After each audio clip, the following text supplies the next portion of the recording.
Hello you demons and happy Friday. It has been quite a while since we've done a fun sit down video like this, so I hope you got all your vacationing out of the way because we're about to go over 10 more terrifying fish that could be found in the ocean. Coming in at number 1, we have the beautiful black dragonfish. Now this toothy xenomorph looking thing is commonly found in southern Australia. As we've seen before, the males of this species are going to only get up to about 5 centimeters. Meanwhile, the females of this species can get up to 40 centimeters. So much like we've seen with the anglerfish or the football fish, they just sort of get gigantic. So not only are the females in this species a lot bigger, but they're the only ones with giant teeth and that go up to the surface to actually hunt for their food from the 2,000-meter crevice they live in. These black dragonfish are going to be equipped with not only spines, but photophores like we've seen in most other deep-sea creatures. But the way that they use them is slightly different. So these guys are going to use their photophores to produce a red light that only they can see, and when you're 2,000 meters deep, red light becomes invisible. So to other fish, when they see that red light, it's just blank. This type of cloaking can be used to escape predators or get the drop on prey. But their prey isn't always other fish. They also eat this type of material called deep sea snow. Now, you'll be sorry to hear that deep sea snow is just decomposed floating particles of fish, whale blubber, and it's just the general exhaust of what's above them. Now, with the creature being this creepy, you have to imagine that it doesn't have any predators, but funny enough, it has red flounderfish and its own kind as its predators listed. Additionally, because they're so hard to find and elusive, scientists actually don't have a very good idea on how these creatures reproduce. Honestly, while they may not be as big, again, if I was in a submarine doing an underwater expedition, I would be terrified if one of those decided to come close enough to see in this little dome. Up next on our list is this amazing thing called the hagfish. Now, this is commonly found on the deep sea floor or in the carcasses of whales. If it wasn't already obvious, their diet kind of consists of just the flesh of the damned and whatever is there just unfortunate enough to be dead near them. The scientists actually don't know whether to call them vertebrates or invertebrates because they have this sort of spine thing called a notochord that is both in between a spine and not. So because of this, it's caused kind of debate, but generally it's kind of agreed to call them vertebrates. Or was it invertebrates? I don't know. Scientists can figure it out. On top of having a gnarly looking mouth to help them burrow into their food, they also have this weird type of mucus that they produce in order to defend themselves. Now, they can produce this in high quantities extremely quickly, which not only leads to unfortunate accidents like this happening when they're being transported, but also when fish or other predators try to eat them, they can produce it in high quantities to the point where if the fish doesn't let go, they will drown because of the mucus covering up their gills and them not being able to breathe the oxygen in the water. Another interesting thing that scientists found out about this fish is that there is a 300-million-year-old fossil that looks exactly like the hagfish today. Now, something that could be learned from this is that it must not have needed to adapt to its environment or evolve much from how it started, considering of how successful its first kind of draft was genetically, which I think is actually pretty interesting. It's kind of like crocodiles or alligators, if I remember correctly. Now, I hate to say it, but the hagfish absorbs most of its food through its skins, meaning when it burrows into a creature, it's not just trying to eat it through its mouth, but it's also just absorbing it. And as gross as that sounds, it's unfortunately true, because nature just happens to be cruel like that. Now, under predators, I found that its biggest predator is actually humans, harvesting it for its leather. I never thought to use fish leather, but also its mucus that it creates in such high quantities quickly. Now, from what I researched, it said that it was used to create disposable diapers, but also it's used now for research because the Navy is trying to produce a type of mucus that would help protect underwater divers from attack and fire. I'm not sure. This sounds like there's a lot of uses for this thing that I'm not sure 100% how it works. It's just kind of sad that they're harvested for diapers. Up next is this really cool looking skeleton called the carnivorous harp sponge.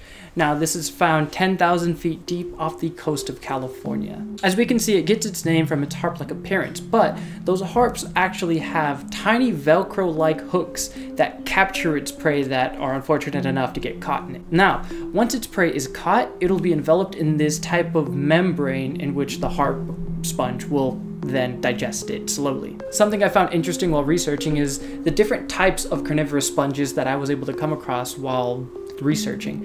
It was really interesting to see like the different cool like light up designs and some of them that had like these bulbs at the end of them. Funny enough, it was actually discovered in 2012, so in terms of discoveries, this is fairly recent, so not too much is researched about it aside from its underwater lifestyle of sitting, waiting for its next prey, and then eating. Up next is going to be this light bright looking jellyfish called the ATOLLA or crown jellyfish, located around 4,000 meters deep in the general ocean.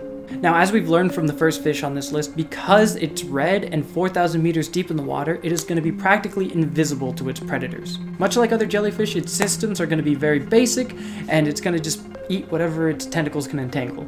Something not so simple about its systems is the fact that it can flash its lights between red and blue rapidly to either scare off any predators or to attract its prey. Crazy enough, it's actually survived for 500 million years without a single brain cell. It's nice to know that there's actually some hope for the human race. Now that we've covered all the scary deep sea ones that you probably won't see, let's get to all the scary non-deep sea ones that you probably will see on vacation. But before we get to the other spooky ones, don't forget to consider leaving a like down there below if you liked the video, and don't forget to hit subscribe for more scary content like this. Now, on to the next fish. Coming in at number 5 on this list is going to be the cone snail, aka the shell of pain. Now, unfortunately, these guys are found in most shallow waters around the world. Now, if you're ever around a cone snail or see a shell that is cone-shaped, make sure you use extreme caution and stay away, because they can use this weird tentacle thing to shoot a harpoon at you that has venom enough to either range from as painful as a tiny bee sting to life-threatening. Now, its venom is a paralytic, and even more scary is that there is a type of cone snail called the cigarette snail that has over 100 toxins in it. Now, the reason why it's named a cigarette snail is because after you're stung by it, you only have about enough time to smoke a cigarette before you... Now, there is no reason to panic though, because these guys are rarely seen by humans even though they're in shallow waters, and there was only 30 deaths reported in 2004 by these guys. For reference, hippos kill about 500 people a year, which I just looked up and I'm extremely surprised about. So, hippos, not safe. Cone snails, a lot safer than hippos apparently. However, I will say there is no known cure for the venom that cone snails produce, but scientists and doctors are working with each other to kind of use this venom for medicine and treatments against Alzheimer's and other types of diseases. Now, on top of that, out of the 700 types of cone snails that exist, only a very small amount of them are actually poisonous. Holy crap, I didn't know hippos killed so many people, Jesus. Hippos are dangerous. Hippos are murderers! Now, up next on our list is fire coral. There's no nickname for this because the name is extremely fitting. You're gonna unfortunately run into these guys around Central America and the southern part of Australia. Now, if it wasn't obvious enough, it gets its name from the feeling you get when you brush up against one of these guys, because apparently it feels like your limb is on fire. Now, this can cause skin irritation, raised rashes, and the feeling of nausea, and sometimes people even pass out from how bad it can be. Now, because of all this bad that it can do to your body, I would hope that everybody would just nope away from these guys once you see them. But it'll all start to make sense once I say that these coral are actually closely related to jellyfish. Now, its diet just consists of mostly microbes and other little plankton, but if there's a fish that's unfortunate enough to brush by it, it'll be stung, pass out, and be encoded in this type of membrane and then slowly digested. So long as you stay a good 30 feet away from this thing, I think you should be a-okay. Now, the next fish on this list, I will warn you, is pretty graphic, so here's your warning.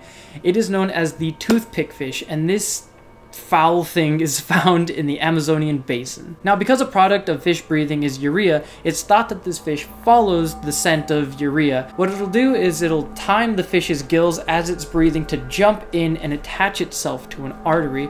From there, it'll suck the blood and get the nutrients, and the fish will pass because its artery has been, you know, pierced, and the fish will move on with a full stomach. If you thought urea sounded very close to urine, you would be correct, because that is also a product we make when we go pee, which has led to very unfortunate incidences between humans and this fish.